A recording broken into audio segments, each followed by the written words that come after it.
아마 우리가 성도의 일생 시리즈를 살펴보면서 우리 구원의 순서, 구원의 서정을 아마 다들 기억하시리라 생각합니다. 부르심, 그리고 거듭남, 그리고 회개, 믿음, 칭의, 성화, 그리고 오늘 견인, 이렇게 오늘 다 살펴보았는데요. 오늘 이제 말씀을 함께 또 살펴보겠습니다. 여러분, 오늘 제목이 다시 한번 점검해 볼게요. 성도는 뭐라고요? 결코 실패하지 않습니다. 성도는 결코 실패하지 않는다는 사실을 바로 오늘 말씀을 통해서 살펴볼 텐데요. 여러분, 어떤 한 사람이 있었는데 그 사람에게는 두 개의 항아리가 있었어요. 한 항아리는 온전한 항아리였습니다. 그리고 또 다른 항아리는요, 깨어진 항아리였어요. 그 사람은 양 어깨에 이 두 항아리를 짊어지고 날마다 물을 길렀습니다. 온전한 항아리는 물을 길어도 집에 도착할 때 그 물이 하나도 사라지지 않았어요. 하지만 깨진 항아리는 아무리 물을 채워도 집에 도착할 때쯤에는 물이 반밖에 남지 않았습니다. 그래서 깨진 항아리는 늘 자책했습니다. 나는 왜 이렇게 쓸모가 없을까? 그래서 깨진 항아리는 자책하며 주인에게 물었습니다. 주님, 어찌해서 나를 버리지 않고 새로운 항아리를 준비하지 않으십니까? 저는 아무런 쓸모가 없는 존재인데요. 그러자 주인이 깨진 항아리에게 부드럽게 대답했습니다. 얘야, 우리가 함께 날마다 걸어왔던 그 길을 한번 돌아보렴. 그제서야 깨진 항아리가 날마다 물을 깃고 주인과 함께 걸어왔던 그 길을 돌아보았어요. 길가에는 예쁜 꽃봉오리를 피운 만개한 꽃들이 그 길가를 가득 메우고 있었습니다. 주인이 웃으며 말했어요. 꽃을 피울 수 없는 이 메마른 길가에 저토록 아름다운 꽃봉오리들이 만개할 수 있었던 이유는 바로 너의 그 깨어진 틈으로 새어나온 물을 먹고 저 꽃들이 자라났기 때문이란다. 너는 내게 결코 쓸모없는 항아리가 아니란다. 여러분, 사실 우리 모두가 온전한 항아리가 되고 싶어요.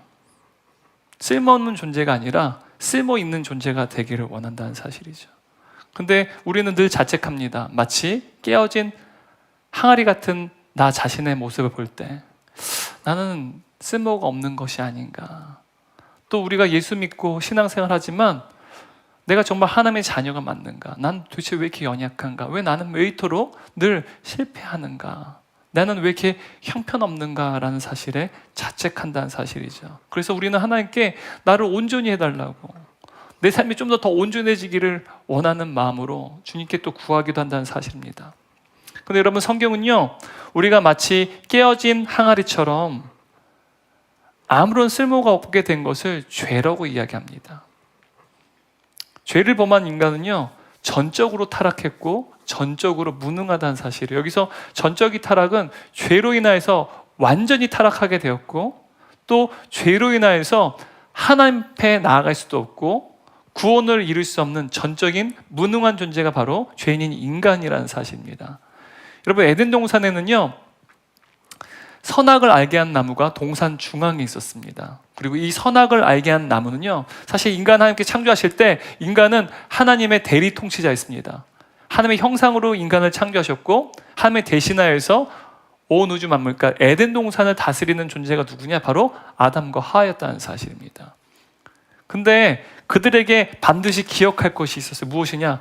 늘 어느 곳을 가나 에덴 동산 어느 곳에 있든 그 에덴 동산 중앙에 있는 선악을 알게 한 나무를 볼 수 있었습니다.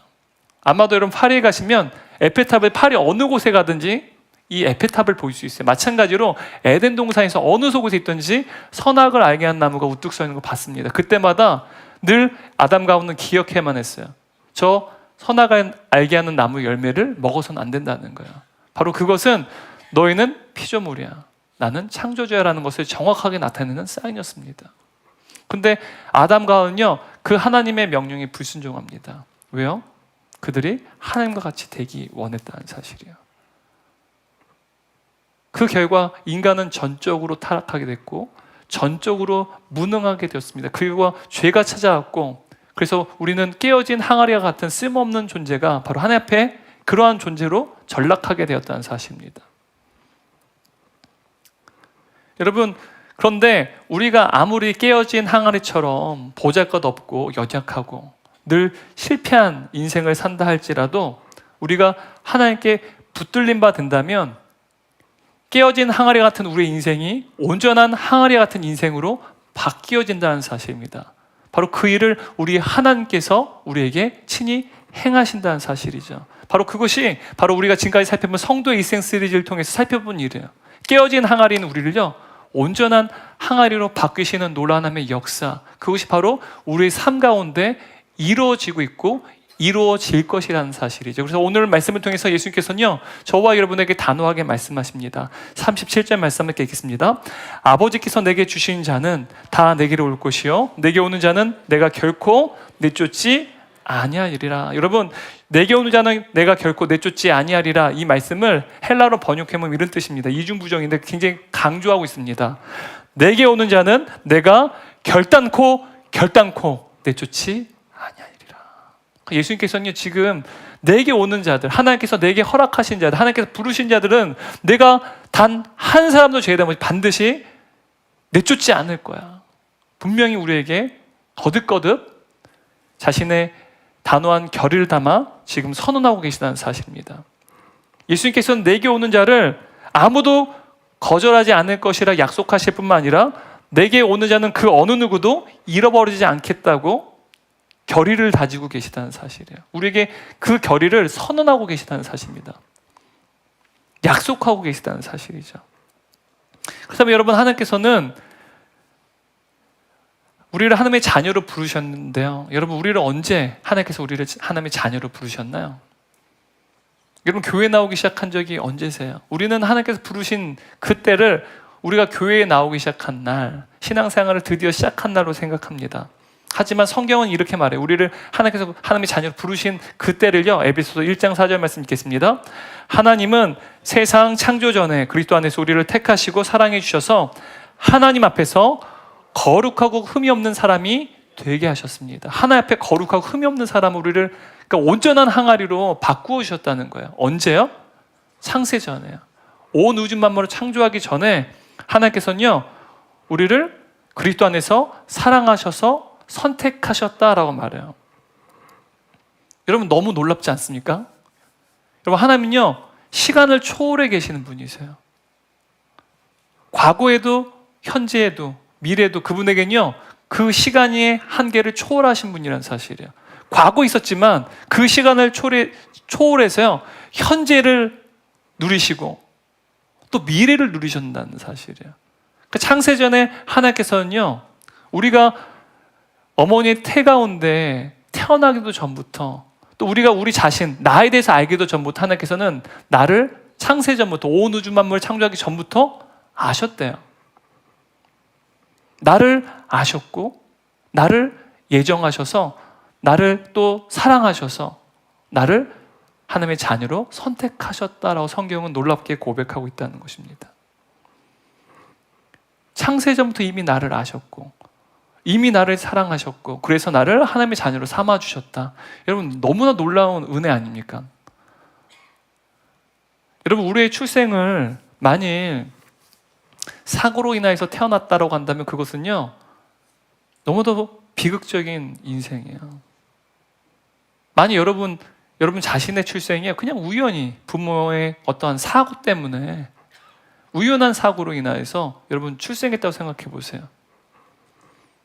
그러면요 그의 인생은요 일평생 동안 주운 것이 따라하는 게 뭔지 아십니까? 나는 존귀한 자녀가 아니야. 그냥 단지 부모의 실수로 태어난 존재야. 난 실수로 태어났어. 부모님은 나를 원하지도 않았는데, 그리고 계획하지도 않는데 나는 그냥 사고로 우연히 태어난 인생이야. 여러분, 이러한 인생만큼 가혹한 인생은 없어요. 내 존재가 그냥 우연히 그냥 사고로 태어난 거야말로. 여러분 이러한 인생을 스스로 존귀하다고 여길 수 있겠어요? 여러분 개인적으로도 사실은 나의 인생이 사고로 우연히 태어났다라고 여긴다면 참 가혹한데요. 여러분 사회적으로 온 지금 현재 이 시대도요, 사실 동일한 관점으로 많은 사람들이 살아간다는 거예요. 오늘날 이 세상을 지배하는 세계관은요, 진화론적인 세계관입니다. 진화론적인 세계관은요, 그냥 온 우주 만물이 우연히 창조되었다, 만들어졌단 말이에요. 그 말은요, 너무나도 가혹한 말이에요. 아무런 계획 없이, 아무런 목적 없이 그냥 우연히, 그냥 사고로 만들어졌다는 말이죠. 그만큼 여러분 가혹한 말은 없습니다. 그런데 여러분, 제가 예전에 한번 설교 시간에서 거듭 말씀드린 적이 있지만 리고렌 목사님이요, 목적이 이끄는 삶이라는 책에서 이렇게 말을 해요. 부모님께는 당신이 혹 실수나 사고였는지 몰라도 하나님께는 그렇지 않습니다. 부모님이 계획하지 않았을지라도 하나님 오래전부터 당신을 계획하셨고 당신은 그 계획 가운데 태어난 존귀한 사람입니다. 여러분 이것이 우리라는 사실이에요. 뿐만 아니라 온 우주 만물 또한 주님의 분명한 목적과 분명한 계획 가운데 존귀하게 창조되었다는 사실입니다. 우리는 창세전부터 하나님께서요, 우리를 이미 아셨어요. 미리 정하셨어요. 그리고 우리를 사랑하셔서 하나님의 자녀 우리를 선택하셨다는 것을 성경은 분명히 말하고 있습니다. 그렇다면 여러분, 하나님께서 우리를 선택하실 때 어떠한 조건으로 우리를 선택하셨을까요? 우리가 사랑을 할 때도요, 연애를 할 때도 사랑하게 되는, 좋아하게 되는 조건들이 있어요. 뭐 우리가 어떠한 재물이라든지 배경이라든지 그런 속물적인 것들 이외에도요, 마음이 따뜻하기 때문에, 성품이 좋기 때문에, 나의 말을 되게 귀 기울여 들으기 때문에, 뭐 이런 조건 때문에 우리가 사랑하고 좋아하기도 한다는 사실입니다. 하나님께서 우리의 어떤 조건 때문에 우리를 선택하셨는지, 사랑하셨는지를 성경이 이렇게 말하는데요, 에베소서 1장 5절에서 함께 읽습니다. 하나님은 하나님의 기뻐하시는 뜻을 따라 예수 그리스도를 통하여 우리를 하나님의 자녀로 삼으시기로 예정하신 것입니다. 여러분, 하나님께서 우리를 하나님의 자녀로 선택하신 그 이유는요, 우리에게 어떤 선한 부분이 있거나 우리가 다른 사람보다 더 선한 조건을 갖추었기 때문이 아니라, 성경은 왜 우리를 하나님의 자녀로 선택했다고 말하고 있습니까? 하나님의 기쁘신 뜻에 따라 우리를 사랑하셨고 우리를 하나님의 자녀로 선택하셨다고 말해요. 아무런 조건이 없어요. 우리가 다른 뭐 더 나은 어떤 조건이 있기 때문이 아니라요, 다 그냥 하나님이요, 우리를 사랑하셔서요. 얼마나 큰 은혜입니까? 우리는 절대로 하나님의 자녀가 될 수 없어요. 죄인인 인간은요, 전적으로 무능합니다. 하나님의 자녀가 되는 일에 있어서는요, 절대로 이루어질 수 없어요. 전적으로 타락했기 때문에 죄인은 하나님의 자녀가 될 수 없어요. 그런데 하나님께서 우리를 사랑하셔서 우리를 하나님의 자녀로 삼으시는 그 일을요, 우리는 0%예요. 우리가 그 일, 하나님의 자녀가 되는데 무언가 우리가 행한 일은요, 아무것도 없어요. 하지만 하나님께서 100% 모두 행했다는 일입니다. 그래서 우리는 은혜라고 말해요. 이 시간 주님 앞에 나와 예배 드리는 거, 우리가 하나님의 자녀이기 때문에 예배를 드리는 것입니다. 하나님께 예배 드릴 때요, 그 하나님의 은혜를 경험하는 것이죠. 당연한 게 아니에요. 주님을 예배한다는 것은요, 우리에겐 전적인 무능한 일입니다.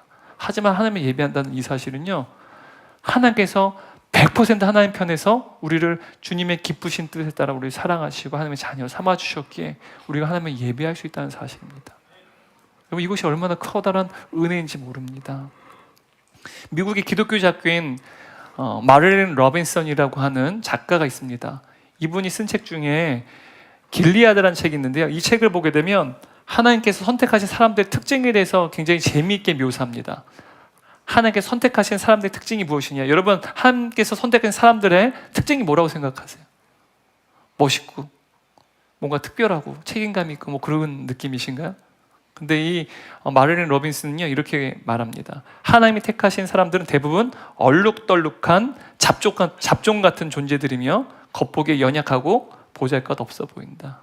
어떤 존재들이래요? 알록달록하고 잡종인들이에요. 잡종.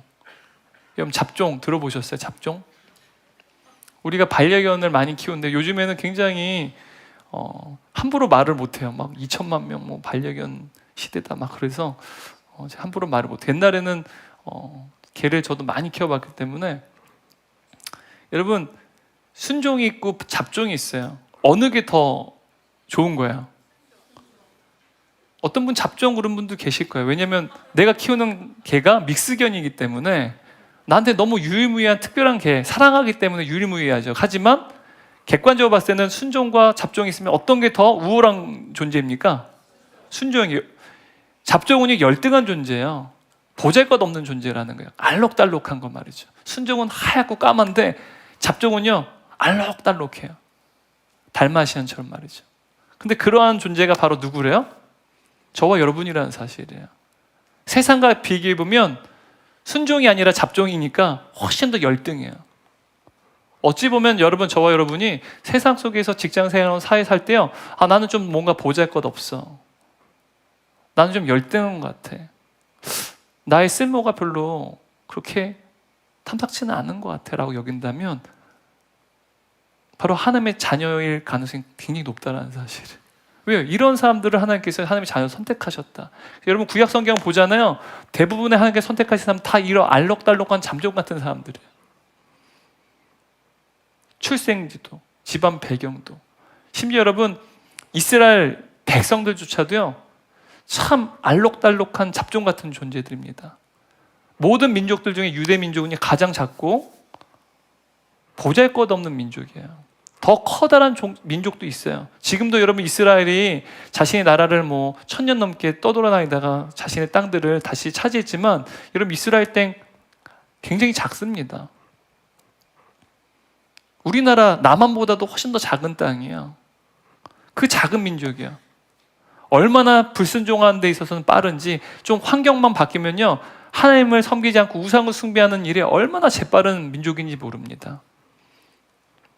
그런데 하나님께서는요 그들을 하나님의 백성으로 삼으셨다는 사실이에요. 심지어 그 유대 민족을 통해서요, 알록달록한 잡종 같은 그 민족을 통해서요 하나님의 아들이신 메시아 예수님께서 그 민족을 통해서 이 땅에 오신다는 사실입니다. 여러분 이러한 모습을 우리가 떠올려 보게 되면 사실은 참 이해가 되지 않아요. 왜 하나님께서 이러한 민족, 또 이러한 사람을 하나님의 자녀로 삼으시는지에 대해서 우리는 참 의아합니다. 근데 여러분 이러한 하나님의 놀라운 선택을 한마디로 요약한다면 하나님의 기쁘신 뜻에 따라 아무 조건 없이 우리는 선택받았다는 거예요. 나를 하나님께서 선택하셨다는 거예요. 그래서 우리는 은혜를 고백하는 것이죠. 필립 얀시는요 지난 기독교 역사 2000년 동안 변질되진 딱 하나의 요소가 있대요. 사랑도 변질됐대요. 근데 오직 변질되지 않은 것, 그 가치가 보시니 은혜라는 거예요. 은혜만은 변질되지 않았다는 거예요. 왜냐하면 어떤 종교도 은혜를 강조하지 않아요. 다 행위 구원입니다. 노력해야 돼요. 근데 여러분 기독교는요 우리가 구원을 이루는 데 있어서 우리가 할 수 있는 몫이요 하나도 없어요. 은혜입니다. 그래서 우리는 은혜를 늘 고백할 수밖에 없다는 사실이에요.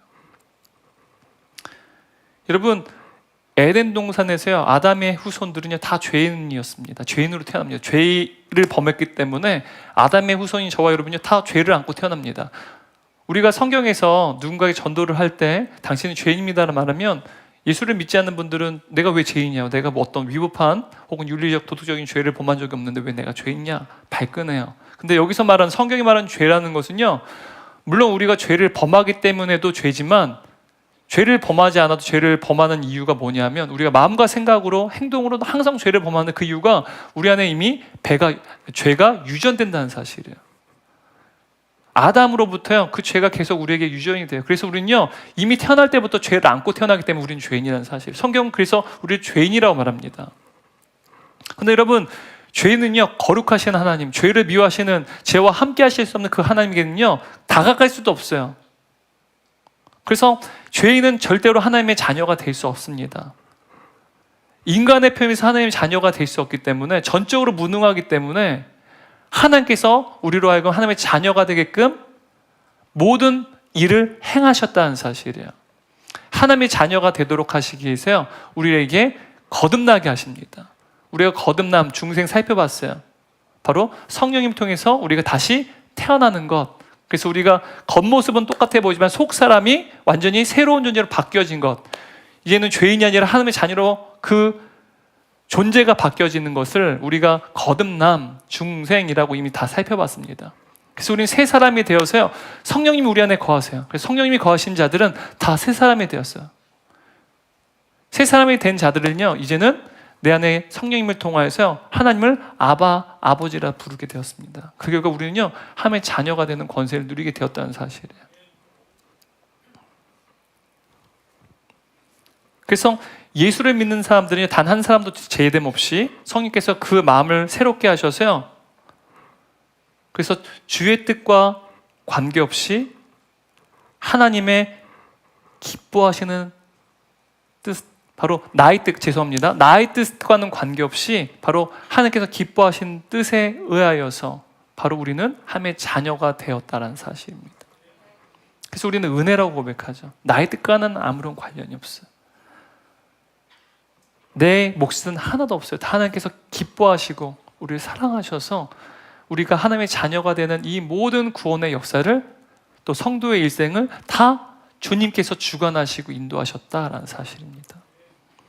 그런데 여러분, 거듭난 신자들, 하나님께서 우리를 부르셨는데 참으로 부르심 받은 성도들의 마지막은 어떠할까요? 오늘 예수님께서 이렇게 말씀하시는데요, 39절 40절 말씀 함께 읽도록 하겠습니다. 나를 보내신 분의 뜻은 내게 주신 사람을 내가 한 사람도 잃어버리지 않고 마지막 날에 모두 살리는 일이다. 여러분, 주님께서, 바로 하나님께서, 성부 하나님이 예수님을 이 땅 가운데 보내셨어요. 그래서 성부 하나님께서 성자 예수님 이 땅에 보내신 그 뜻은 그 아들의 형상을 본받게 하시기 위해서 보내셨다는 거예요. 우리를 구원하셔서 우리 안에 성령이 주시면 주님을 본받는 삶을 살아가게 돼요. 그런데 이러한 사람들을 내가 한 사람도 잃어보지 않고 마지막 날엔 살리겠다, 영원한 생명을 주겠다라고 분명히 우리에게 약속하고 계세요. 근데 여러분, 이 예수님의 약속을요, 사도 바울은요, 더 생생하게 부르심받은 성도들의 삶이 어떠한 과정을 통해서 바로 주님께서 약속하신 이 인생을 살아가게 되는지 이렇게 말하는데요, 로마서 8장 29절 30절 말씀 함께 읽겠습니다. 하나님이 미리 아신 자들을 또한 그 아들의 형상을 본받게 하기 위하여 미리 정하셨으니, 30절입니다. 또 미리 정하신 그들을 또한 부르시고 부르신 그들을 또한 의롭다 하시고 의롭다 하신 그들을 또한 영화롭게 하셨느니라. 여러분, 하나님께서 지금 우리에게 말씀하세요. 창세전부터요, 주님의 그 기쁘신 뜻에 따라서 우리를 미리 아셔서 우리를 미리 정하셨대요. 그리고 우리를 사랑하셔서 우리를 하나님의 자녀로 선택하셨대요. 바로 하나님께 선택하신 그들을요, 우리를 부르셔서, 그리고 우리를 또 어떻게 하세요? 의롭게 하신대요. 또 의롭게 하신 이후에 또 어떻게 하세요? 우리를 영화롭게 하신다라고 지금 말씀하고 계세요. 이것이 바로 거듭난 자들이 살아가는 과정이요, 또 그 마지막이요, 죽음 이후에는 우리가 영화롭게 될 것이다라는 사실을 더 선명하게 사도 바울은 고백하고 있다는 사실입니다. 여러분, 우리가 이미 살펴봤어요. 거듭나고 난 다음에 우리가 칭의, 그리고 성화를 이뤄가고 마지막 죽음 이후에는 영화롭게 될 거라는, 주님과 같이 영광스럽게 된다는 사실을 이미 우리가 구원의 서정, 바로 성도의 일생을 통해 살펴봤어요. 거듭나게 되면 우리가 죄를 범해요. 죄인이지만 그럼에도 불구하고 예수 그리스도께서 우리 위해 십자가에 죽으셨 놀라운 그 구원 사역을 통해서 우리를 주님은 의롭다라고 말씀하세요. 충분하다라고 말씀하세요. 얼마나 큰 은혜인지 몰라요. 바로 이러한 칭의의 은혜를 맛보한 하나님의 자녀들은요, 이제는 하나님의 형상을 조금씩 닮아가요. 성령님께서 우리 안에 거하시기 때문에 하나님께서 주관하시는 그 하나님 나라를 우리가 이 땅에 살아가요. 그리고 죽음 이후에 영원한 하나님 나라를 통하여 영광스러운 존재로 이제는 완성을 이루게 된다는 사실을 지금 사도 바울에게 이야기하고 있다는 사실입니다. 이것은요, 그리스도에 있는 모든 자들에게는 이미 보장되어 있고 그리고 적용될 놀라운 하나님의 약속입니다. 보장되어 있고 우리에게 반드시 적용된다는 사실입니다. 우리가 이 교리를요, 견인이라고 말합니다. 성도의 그래서 견인이라는 교리로 설명하는데요, 여기서 이 견인이라는 단어는요, 한자로요, 굳을 견자에 참을 인자예요. 그러니까 인내할 인자라고 말할 것 같아요. 굉장히 좋은 한자지만 이 뜻이요, 사실은 이 견인은 두 가지 의미를 가지고 있어요. 그래서 이 한자로 표시한 이 견인은 하나의 의미밖에 담지 않아요. 그래서 완벽하지 않습니다. 견인은 몇 가지 의미를 담고 있다고요? 두 가지 의미를 담고 있는데요. 성도의 견인은 한번 정리해 볼까요? 하나님께서 바로 하나님께로부터 거듭난 성도들은 이제 거듭남이 새로 태어나는 거잖아요. 성령이 우리 가운데 거하세요. 그래서 성령이 우리 안에 거하시기 때문에 어떤 상황 속에서도 하나님의 사랑에서 떠나지 않고 그 구원이 궁극적으로 완성되는 거예요. 바로 하나님께서요, 우리의 구원을 궁극적으로 완성시키신다는 사실이에요. 이것을 영원한 보장이라고도 이야기합니다. 견인을요. 지금 기억나지 않으실지 모르지만 우리가 구원에는 세 가지 구원이 있다고 했잖아요. 과거 완료의 구원, 현재 진행의 구원, 미래 완료의 구원. 그래서 과거 완료의 구원은 이미 우리가 구원받은 거예요. 예수 그리스도를 구주로 믿는 자들은 다 구원받았어요. 이미 다 이루어진 거예요. 근데 이제 그러한 구원받은 하나님의 자녀들은 이제 현재 진행의 구원을 이루어갑니다. 그 말은 지금 우리는 예수님을 닮아가는 구원을 이루고 있다라고 말합니다. 그럼 마지막 미래 완료 시제의 구원은요, 이것을 우리는 영화라고 말해요.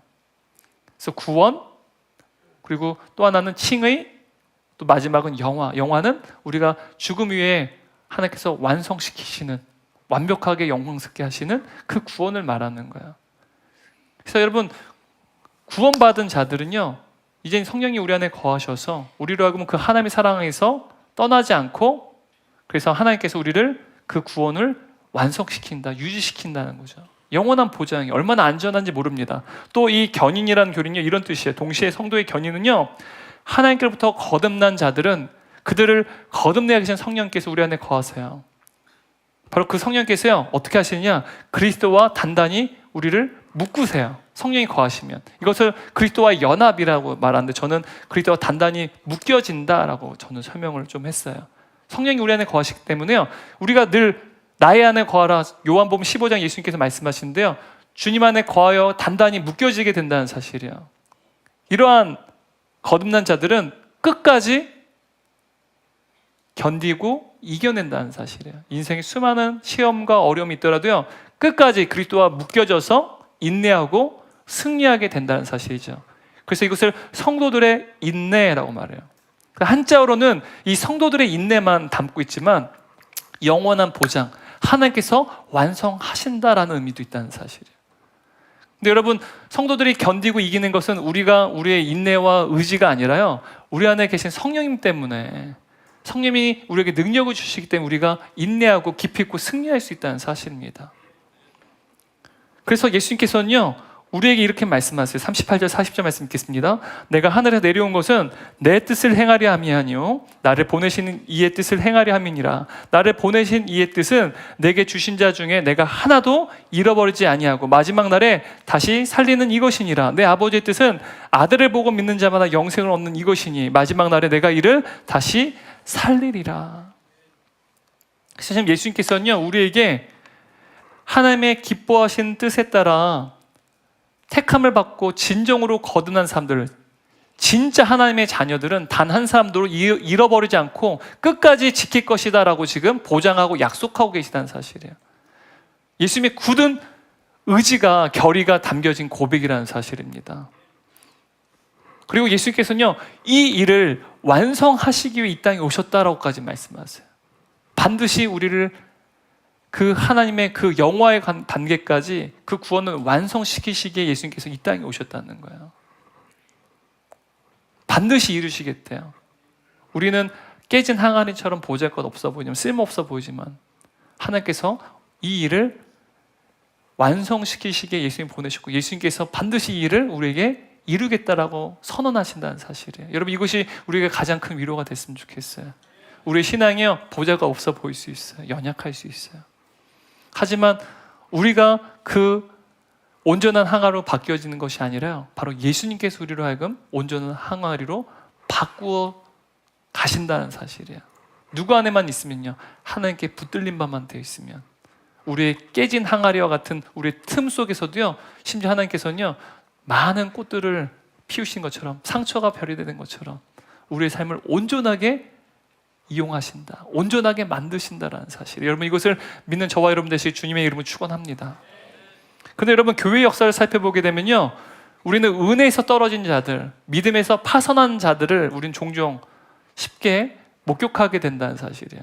하나님부터 완전히 떨어진 자들 말이죠. 여기서 파선이라는 이 단어는요, 마치 배가 거친 풍파나 암초에 부딪혀 파괴되는 것처럼 믿음이 인생의 중대한 시험과 유혹에 흔들려서요, 그 믿음을 잃게 되거나 믿음을 파괴되는 것, 그것을 믿음의 파선이라고 말한다는 사실. 우리는 이것을요 심신하게 봅니다. 교회 역사 속에 성경을 통해서 우리는 이러한 일들을 보게 된다는 사실이죠. 그리고 예수님께서도요, 이러한 그러니까 믿음에서 떨어지는 자들이 있다는 사실, 믿음에서 파선된 자들이 있다는 사실을요 생생한 비유를 통해서 이렇게 말씀하시는데요, 여러분 씨 뿌리는 비유를 아마 들어보신 적 있으시리라 생각해요. 여러분 한번 마가복음 4장 5절 7절 말씀과 마가복음 4장 16절 19절 말씀 함께 읽도록 하겠습니다. 5절 7절입니다. 또 더러는 흙이 많지 않은 돌짝밭에 떨어지니 흙이 깊지 않으므로 싹은 곧 나왔지만 해가 뜨자 타버리고 뿌리가 없어서 말라버렸다. 또 더러는 가시덤불 속에 떨어지니 가시덤불이 자라 그 기운을 막아버려서 열매를 맺지 못하였다. 그리고 예수님께서 이제 16절 19절에서는요 이 비유를 설명해 주시는데 함께 또 읽겠습니다.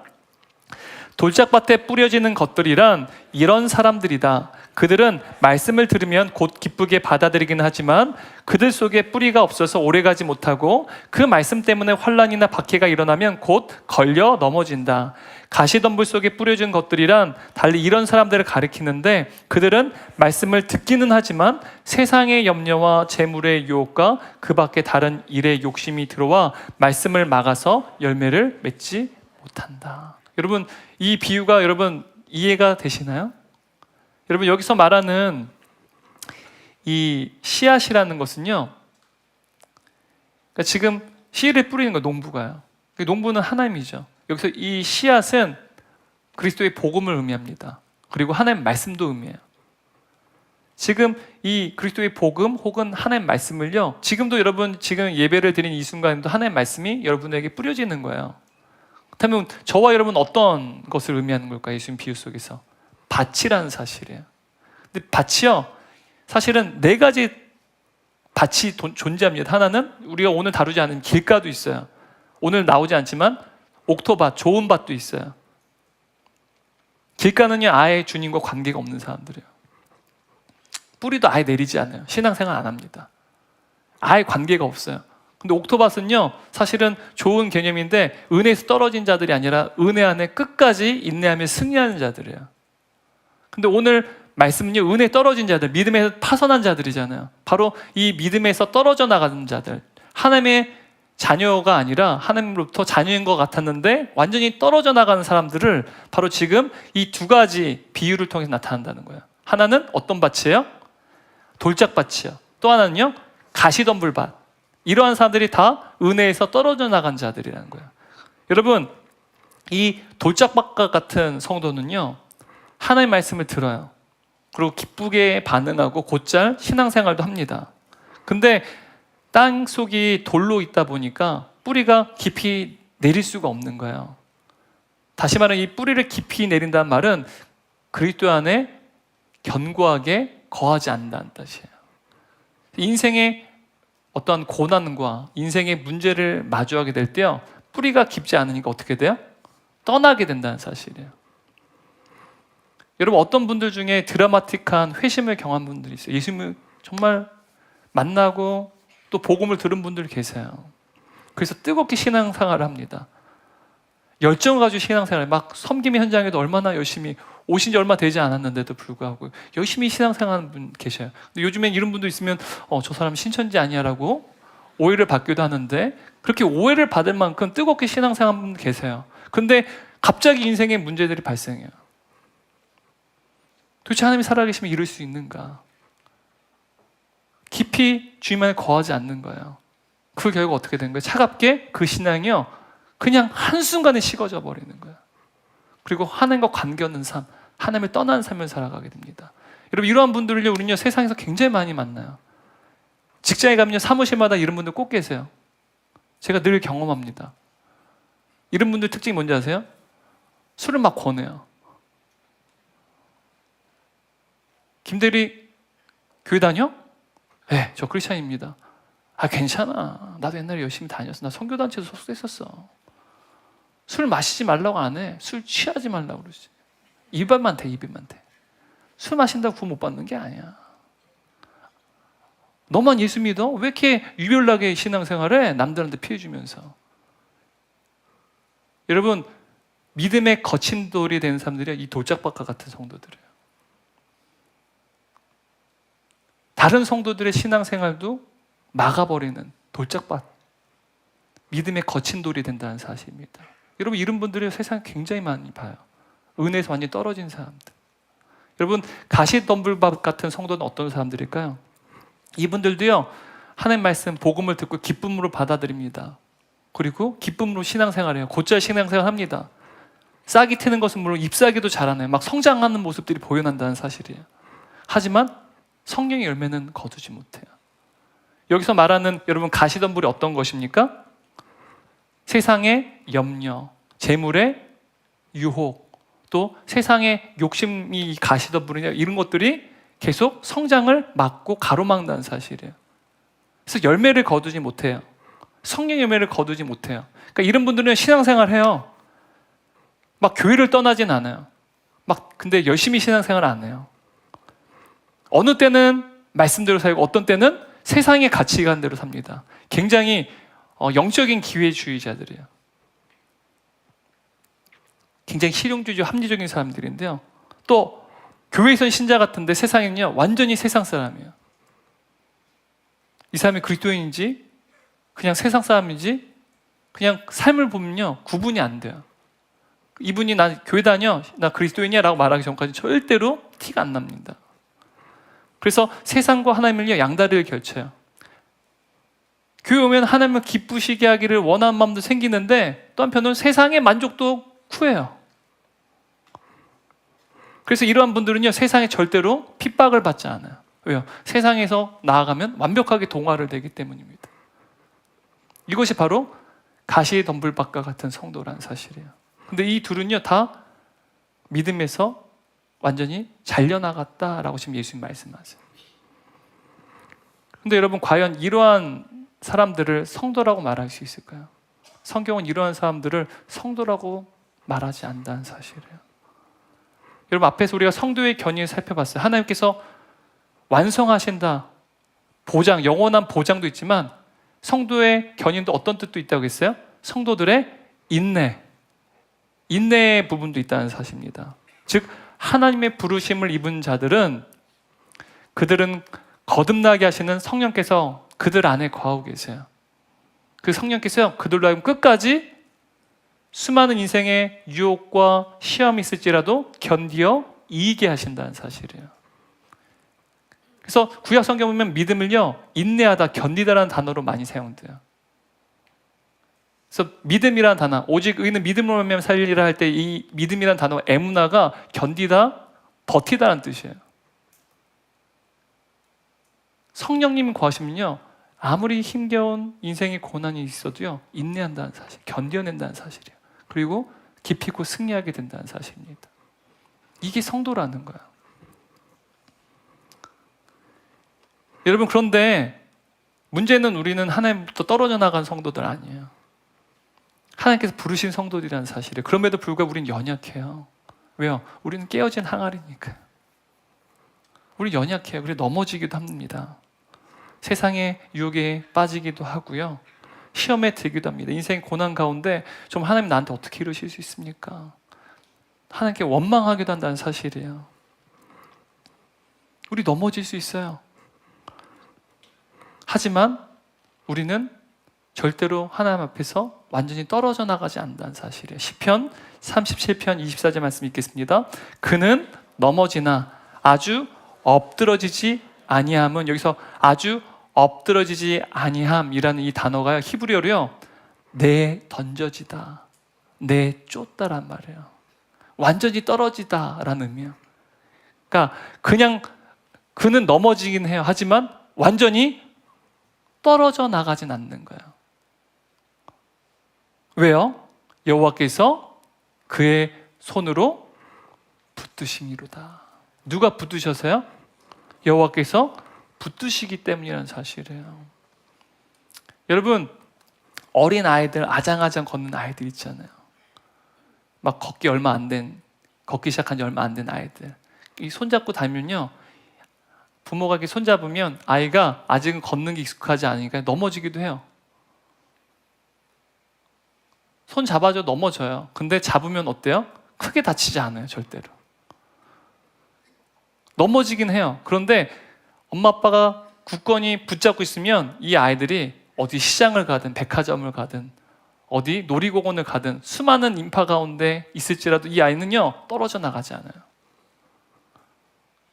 보통 미아가 되는 경우는요, 엄마 아빠에게 강하게 붙들려 있지 않아서 그렇다는 사실이에요.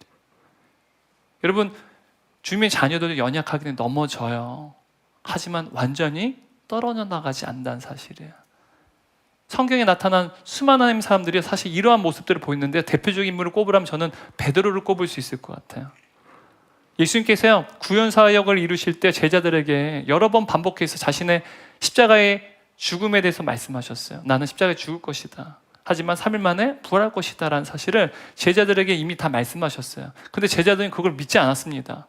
부정했어요. 사도 베드로 이렇게 고백합니다. 마태복음 26장 33절 35절 말씀 읽겠습니다. 베드로가 대답하여 이르되 모두 주를 버릴지라 나는 결코 버리지 않겠나이다. 예수께서 이르시되 내가 진실로 내게 이르노니 오늘 밤 닭 울기 전에 내가 3번 나를 부인하리라. 베드로가 이르되 내가 주와 함께 죽을지언정 주를 부인하지 않겠나이다. 지금 베드로가 뭐라고 예수님께 이야기합니까? 내가 죽을지언정 결코 주님을 부인하지 않겠습니다. 배신하지 않겠습니다. 라고 지금 고백하고 있어요. 여러분, 이것은요, 베드로의 진심이었습니다. 거짓이 단 한 1%도 없는 베드로의 진심이었어요. 그런데 여러분, 베드로가 어떻게 했어요? 예수님 배신했어요. 부인했어요. 예수님께서 말씀하신 대로 베드로는 몇 번 예수님 배신했습니까? 부인했습니까? 3번이요. 근데 여러분, 성경에서 3은요, 완전수예요. 하나님 나타내는 숫자입니다. 그래서 완전수, 3번 부인했단 말은요, 베드로가 예수님을 완전히 부인했다는 거예요. 여러분, 베드로는 진심이었어요. 그런데 주님을 완전 부인했어요. 왜요? 연약하기 때문에요. 연약하기 때문에 베드로의 마음은 변했어요. 연약하기 때문에 베드로의 열정이 변했어요. 연약하기 때문에 베드로의 생각이 변했습니다. 연약하기 때문에 베드로의 언어도 변했어요. 그리고 연약하기 때문에 베드로의 약속도 변하게 되었다는 사실이에요. 마찬가지로 저와 여러분도 연약하기 때문에 우리도 변해요. 넘어진다는 사실입니다. 마치 은혜에서 떨어진 자와 같았고 믿음에서 파선한 자와 같았던 이 베드로가요, 그리스도 안에서 실패하지 않고 끝까지 견디어 승리할 수 있었던 이유가 무엇일까요? 무엇입니까? 누가복음 22장 31절 32절 말씀 함께 읽겠습니다. 32절 말씀만 읽겠습니다. 그러나 내가 너를 위하여 내 믿음이 떨어지지 않기를 기도하였노니. 누가 베드로에서 기도하세요? 예수님께서 떨어지지 않도록, 예수님부터 단단히 묶여있는 곳에서 완전히 떨어지지 않도록 누가 기도하셨어요? 예수님께서 기도하셨다는 사실이에요. 여러분, 사도 바울은 그래서 이렇게 고백해요. 내가 나된 것은 다 하나님의 은혜라 라고 말해요. 내가 죄인 중에 괴수였는데 하나님의 부르심받은 사도가 된 것은, 내가 나된 것은 다 하나님의 은혜라는 거예요. 베드로도요, 동일한 믿음을 고백해요. 바로 예수님이 자신을 지키고 보호하셨다는 사실 그도요, 잊지 않았습니다. 그래서 그가요, 이렇게 고백해요. 베드로전서 1장 5절 말씀 함께 읽겠습니다. 너희는 말세에 나타내려고 예비하신 구원을 얻기 위하여 믿음으로 말미암아 하나님의 능력으로 보호하심을 받았느니라. 이것은 자신의 간증이에요. 베드로가요, 예수님의 부르심을 받아서 제자로 부르셨어요. 근데 그가 그리스도 안에서 떨어지지 않고 믿음에서 파선하지 않은 것은요, 그래서 끝까지 그가 믿음으로 인내하고 승리할 수 있었던 이유는요, 바로 예수님께서 그를 지키고 보호하셨기 때문이라는 사실이에요. 그래서 하나님의 능력이 보호하셨다, 너희를 보호하신다라고 지금 말해요. 그래서 여기서 보호하심을 받은 이라는 이 단어는요, 2가지 단어가 있어요. 견인처럼 똑같은 단어인데요, 하나는 벗어나려는 것을 보호함, 두 번째는요, 공격으로부터 보호함이에요. 영적인 공격, 또한 인생의 수많은 어떤 위협과 공격으로부터 보호한다는 거예요. 이 두 가지 의미가 있고요. 심지어 이 두 가지 의미가 모두 내포되어 있는 것으로도 번역할 수 있어요. 저는 두 가지 의미가 다 내포된 것으로 번역해야 된다고 생각을 해요. 벗어나는 것부터, 예수님부터 떨어져 나가는 것부터도 주님께서 보호하시고, 뿐만 아니라 우리로 하여금 떨어지지 않게끔 많은 인생의 공격이 있는데 그 공격도 어떻게 해요? 보호하신다는 사실이에요. 지금 이스라엘 이란과 전쟁 벌이잖아요. 경보가 오르면요, 이스라엘 사람들은요 쉘터로 이동합니다. 그곳에 가면 안전해요. 거기서 벗어나지 말라고 이제 정부에서 이제 그러니까 이제 이야기를 합니다. 그리고 막 미사일이 날라오잖아요. 다 자국민들은 쉘터에 있어요. 그러면 어떻게 되는 거예요? 떨어져 나가지 않도록, 그들이 생명의 위협을 받지 않도록, 떨어져 나가지 않도록 보호하는 게 쉘터잖아요. 그러면 또 어떻게 하는지 알아요? 미사일 막 날라오면 자국민들을 위해서 미사일 방어 시스템 아이언돔이 날아갑니다. 그리고 미사일들이요, 공격용 미사일들 다 격추시켜요. 요격합니다. 공중에서요.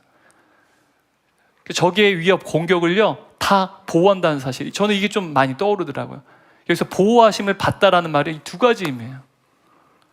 게다가 이 단어는 현재 시제예요. 하나님께서 하나님의 자녀를요 단 한 번만 보호하시는 게 아니에요. 계속해서 보호하신다는 거예요. 우리가 떨어져 나가지 않도록 보호하실 뿐만 아니라 또 우리의 인생의 수많은 위협과 공격으로부터도 주님은 우리를 보호하시는데, 한 번이 아니라 어떻게 해요? 계속해서 보호하신다는 거예요. 여러분, 이 간증이 누구의 간증이에요? 사도 베드로의 간증이라는 거예요. 내가 나된 것, 내가 끝까지 믿음으로 승리할 수 있었던 이유는, 내가 끝까지 사도로 살 수 있는 것은 바로 주님께서, 내가 주님부터 가룟 유다는 떨어져 나갔지만 자기는 떨어져 나가지 않아요. 그건 누구 때문입니까? 주님이 보호하셔서요. 그리고 수많은 박해와 고난이 있었음에도 불구하고, 공격이 있었음에도 그가 끝까지 사도로 믿음을 지켜낼 수 있던 이유도요, 주님께서 인내하고 승리하도록 보호하셨다는 사실. 그게 바로 사도 베드로의 고백이었어요. 그래서요, 사도 베드로는요, 그가 마지막 때 순교를 당해요. 로마에서. 바로 네로 황제 시대에 순교를 당하는데요, 그때 로마에서 십자가 처형을 당합니다. 근데 그때 예수님께서, 자신은 예수님 배신한 제자이기 때문에 예수님과 같이 십자가에 못 박힐 수 없다, 그래서 거꾸로 십자가에 못 박혀 죽습니다. 한번 그림 이미지 보여주시겠어요? 카라바조가 그린 그림이에요. 거꾸로 매달린 베드로예요. 여러분, 베드로는요 한 번 배신했어요. 여러분, 한 번 배신하는 게 어렵지 두 번 배신하는 것은 일도 아닙니다. 한 번 예수님으로부터 떨어져 나갔던 이 베드로가요, 그리스도 안에서 완전히 떨어져 나가지 않고 끝까지 믿음으로 견뎌 승리할 수 있었던 이유는요, 주님께서 친히 베드로가 천국에서 떨어져 나가지 않도록 그를 지키셨을 뿐만 아니라 외부에서 오는 모든 공격으로부터 그를 보호하셨기 때문이라는 사실이에요. 이것이 사도 베드로의 간증이었어요. 그는 그것을 경험한 인생이었다는 사실, 바로 성도의 견인을 경험한 인생이었다는 사실입니다. 여러분, 그런데 예수님께서 분명히 내게 온 자 내가 결단코 내쫓지 아니하고 내가 살릴 것이다라고 분명히 굳은 결의를 가지고 우리에게 약속하세요. 그래서 하나님께 부르심을 받았어요. 근데 부르심 받은 가룟 유다는요, 왜 그는 은혜에서 떨어져 나갔을까요? 분명히 복음을 듣고 부르심 받아 우리가 신앙생활을 했는데 그 은혜에서 떨어져 나간 사람들 있잖아요. 도대체 왜 그들은 떨어져 나가는 것일까요? 분명히 부르심 받았는데요. 여러분, 12명의 제자 가운데 가룟 유다도 포함됩니다. 그는 친히 예수님께서 부르신 제자였어요. 근데 그는요 완전히 주님 안에서 떨어져 나갔어요. 마찬가지로 우리도요, 우리 주위에서 심심치 않게 믿음에서 떨어져 나간 자들, 믿음이 파손된 자들을 심심치 않게 목격하게 된다는 사실이에요. 여러분, 인생의 위기를 겪을 때요, 우리가 주님께 나가 기도하죠. 근데 주님께서 우리의 기도에 응답하시지 않으세요. 도대체 언제까지 나를 이렇게 내버려 두세요? 주님, 내게 이토록 힘들게 하신 이유가 뭡니까? 기도하잖아요. 제 제자 중에도요, 임용고시 준비하는데 4번 떨어졌어요. 학교는 정말 명문대입니다. 제가 말은 안 하지 않지만 진짜 우리나라에서 뭐 세 손가락에 꼽을 수 있는 최고의 명문대예요. 근데 임용고시에 4번 떨어지는 거예요. 이 친구가 교회에서 순장 사역도 하고 열심히 신앙생활 하는데요. 저를 찾아와서 얘기하는 거예요. 도대체 하나님께서 나한테 왜 이러시는지 모르겠대요. 내가 이러다가 주님을 떠날까 봐 염려가 된대요. 하나님을 떠나고 싶다는 거예요. 이러다 정말 하나님 떠날까 봐 염려가 된다는 사실이에요. 여러분, 이러한 경험이 우리 가운데 있지 않습니까? 내가 정말 하나님과 관계없는 사람,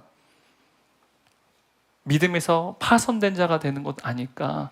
우리가 인생의 수많은 고난과 시련을 만날 때 이러한 염려를 하게 된다는 사실이에요. 그런데 여러분, 하나님께서는요, 사도 요한을 통해서요, 믿음에서 떨어진 자들, 파손한 자들에 대해서 이렇게 말씀하시는데, 요한일서 2장 19절 말씀 함께 읽겠습니다. 그들이 우리에게서 갔지만 그들은 우리에게 속한 자들이 아니었습니다. 그들이 우리에게 속한 자들이었더라면 그들은 우리와 함께 그대로 남아 있었을 것입니다. 그러나 결국엔 그들은 모두 우리에게 속한 자들이 아니라는 사실이 드러나게 되었습니다. 여기서 이들, 사도 요한은 거짓 교사들을 말하는데요, 그들도 다 교회 안에 속했고 그리스도 안에 거한 자들이었다는 거예요. 근데 그들은 믿음에서 완전히 떨어져 나가고 파손된 자가 되었다는 사실이에요. 지금 사도 요한 뭐라고 말씀하세요? 가룟 유다를 포함해서요, 은혜에서 떨어져 나간 자들, 그리스도 안에서 완전히 떨어져 나간 자들, 끝까지 믿음을 지키지 못한 자들은요, 애초에 참된 성도가 아니었다라는 거예요. 우리에게 속하지 않았다라고 말해요. 그럼에도 불구하고 신앙생활을 할 수 있다는 거예요. 바로 예수님의 비유를 통해서 말이죠. 가시덤불밭 같은 성도들이 있다는 거. 하지만 여러분, 참된 성도는요, 성령께서 그 안에 거하시기 때문에 끝까지 견뎌 승리한다는 거예요. 여러분, 우리의 믿음이 참된 믿음인지를 점검하는 기준, 시금석은요, 바로 그리스도 안에서 그분의 말씀 안에 거하며 교회 안에 거하며 마지막까지 믿음으로 견뎌낸다는 사실이에요. 그 인생을요, 우리는 저분은 참 성도였어 라고 고백해요. 또 우리 자신도요, 내 인생에 수많은 고난이 있었는데 참 고약한 인생이었지만 주님이 나와 함께 하셔서 나를 지키시고 보호하셔서 내가 믿음으로 인내하고 승리했습니다 라고 또 내적으로 고백할 수 있다는 사실, 이것이 곧 참된 믿음을 가진 참 성도라는 사실입니다. 그래서 예수님께서는 우리에게 단호하게 말씀하세요. 내게 오는 자는 내가 결단코 내쫓지 아니하리라. 아니, 내가 결단코 놓치지 아니하리라. 참된 성도는 주님께서 놓치지 않는다고 약속하세요. 이것이 참된 성도에게 주시는 주님의 약속입니다. 절대로 놓치지 않으세요. 잃지 않는다는 사실이에요. 우리를 지키시고 주님께서 보호하실 뿐만 아니라 또 성령께서 우리를 하여금 수많은 인생의 고난 속에서도 믿음으로 인내하고 견디고 승리할 수 있게끔 우리에게 능력을 허락하신다는 사실, 이것이 참된 믿음을 가진 참 성도들에게 보여주신 하나님의 놀라운 역사라는 사실입니다. 그렇다면 여러분, 우리가 하나님부터 부르신 바 하나님의 자녀인데 신앙생활하는데 왜 계속해서 죄를 범해요? 그렇다면 어떻게만 할까요? 막 하나님을 떠나기도 합니다. 우리 주위에 또 떠난 분들이 계셔요. 그분들을 어떻게 봐야 될까요? 여러분, 하나님께 부르신 바도 하나님의 자녀면 실컷 두들겨 맞아서라도 반드시 천국에 가요. 하나님께 부르셨다면요. 예수 믿고 세상의 유혹 가운데 우리가 넘어져요. 그래서 때로는 신앙생활을 중단한 분도 있어요. 제가 제자훈련한 훈련생 중에는요, 30년 동안 신앙을 중단했던 분 계셔요. 그리고 예수님께 돌아와서요, 그때 제자훈련 받을 때 성경을요, 십독하고 훈련을 받으신 분 계셔요. 이미 성경을 십독하셨어요. 제자훈련 받기 전에. 지금까지의 그 30년의 시간이 너무 아까워서 말이죠. 여러분, 하나님께서 부르신 하나님의 자녀는요, 반드시 아무리 신앙을 중단하고 세상 가운데 유혹에 빠져서 세상 가운데 거하여 산다 할지라도 하나님께서 반드시 다시 되돌이키신다는 사실입니다. 이처럼 하나님께서 한번 예정하시고 선택하시고 사랑하셔서 부르신 자들은요, 아무리 믿지 않으려고 스스로 발버둥 칠지라도요, 도망간다 할지 끝까지 붙드셔서요, 다시 그로 하여금 회복하게 하신다는 사실. 왜요? 주님께 지키고 보호하시기 때문에. 한 명도 놓치지 않겠다고 주님께 약속하셨기 때문이라는 사실이에요. 여러분, 우리가 예수 믿은 후에 우리는 깨어진 항아리와 같아요. 그래서 우리는 연약하고 넘어져요. 주님께서 붙잡고 계셔도요, 우리는 넘어질 수 있다는 사실이에요. 실패할 수 있다는 사실입니다. 하지만 여러분, 우리가 넘어지고 나는 쓸모없는 것 아닌가, 내가 정말 예수 믿는 건 맞는가 스스로 자책하고 스스로를 정죄하게 될 때 여러분, 주님을 바라보시기 바랍니다. 주님께 우리가 붙잡힌 바 돼 있다면 여러분, 우리 주님이 우리 결코 포기하지 않으시고 우리 지키시고 보호하셔서 구원을 완성하실 뿐만 아니라 우리로 하여금 믿음으로 인내하여 견디어 승리케 하신다는 사실, 여러분 그것을 믿고 나아가는 저와 여러분 되시기를 주님의 이름으로 축원합니다.